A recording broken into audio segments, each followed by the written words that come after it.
Hi, I'm Keith Barrett, founder of Vesta Settlements. I'm here at NVAR this morning doing Facebook Live. And I'm going to be discussing funding authorizations. I know it sounds like a very exciting topic, but what is it? What does it mean? What does it mean for your transaction?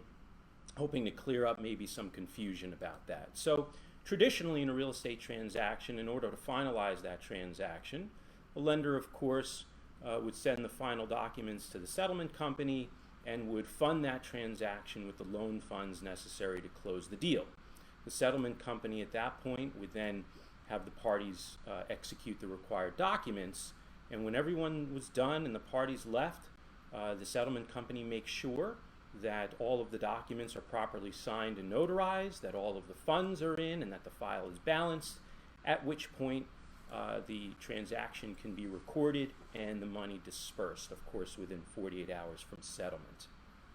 This has traditionally been the way it's gone, and in fact, it's very consistent with the real estate settlement chapter of the Code of Virginia, which says that the lender has a duty to fund the transaction at or prior to closing, that the settlement company has a duty to make sure that the necessary documents are recorded and that the funds from the transaction are dispersed within 48 hours of settlement.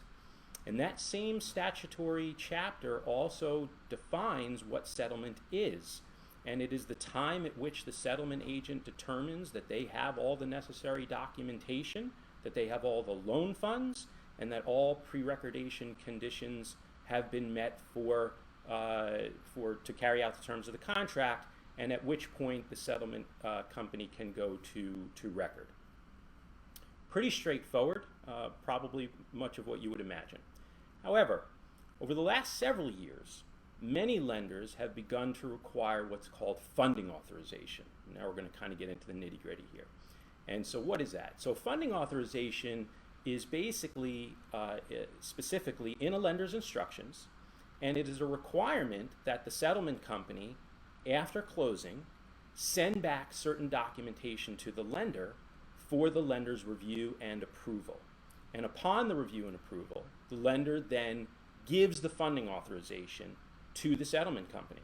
Those instructions further say that a settlement company may not record or disperse the transaction until they get that funding authorization. So what is a funding authorization? It's basically like permission. So the lender is still funding the transaction because they have a statutory duty to do so. They are sending the monies to the settlement company. But basically what they're saying is that you can't use those monies until you get the funding authorization from that lender. Different lenders have different requirements. Some typical examples of funding authorization documents might be you need to send us back the promissory note, the deed of trust, maybe the closing disclosure. Some lenders have a whole litany of documents that need to be sent back. And then once it's sent back, the settlement company waits, and they waits for the funding authorization. Typically, that authorization comes in the form of a funding number. It's generally sent by email. You have your authorization, here's your funding number, at which point now the settlement company can go and record and disperse the transaction. So you can see here a little difference between how traditionally it was done, say, 10 years ago, and like I said, starting several years ago, there's this additional procedural step. So let's talk practicality. What does that mean for you? Well, first of all, I see some confusion in the market because I think when people just hear the word funding, they automatically think it has to do specifically with the money and that the money's not there. And that's not the case. So if you hear a lender talking about funding authorization, if you hear a title company talking about funding authorization, it's not a question of the money not being there. The money's there, but it's just this permission that's not quite there yet, perhaps. Secondly, you have probably noticed in your transactions that sometimes your transaction is recorded and dispersed right away, and sometimes your transaction is recorded and dispersed not right away. Maybe there's a little bit of a delay, or you would have liked for it to have occurred sooner. So why is that? Well, there could be any number of reasons why that occurs. It could be that there was a problem with the recording down at the courthouse and there needs to be a quick correction and then send it back down for recordation. It could be that the settlement company is not e-recording, so it takes a little bit longer. It could be that there was a split settlement and the settlement agent is waiting for perhaps a delay in the original deed, because of course without that, transaction can't be recorded. Frankly, it could just be an inefficient settlement company for whatever reason. But this funding authorization is just kind of one more possibility now that didn't exist previously that might be causing that type of delay. And lastly, on a bigger picture note, it should come as no surprise to you that if you looked at the total volume of settlements that occur within any given month, it's not uncommon for 30% or more of those settlements to occur in just the last couple days of the month. So you see where I'm going with this. Think about that for a second.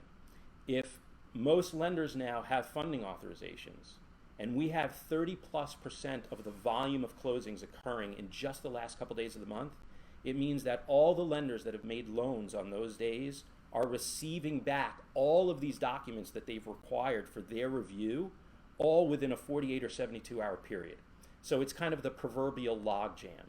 So I would submit to you that it is statistically more likely that if you're closing at the end of the month, there's a slightly greater chance that it might take a little bit longer to get that file on record and then dispersed than, say, if you closed on the 6th of the month, which is probably people sitting around and twiddling their thumbs because they're just waiting for the end of the month to happen.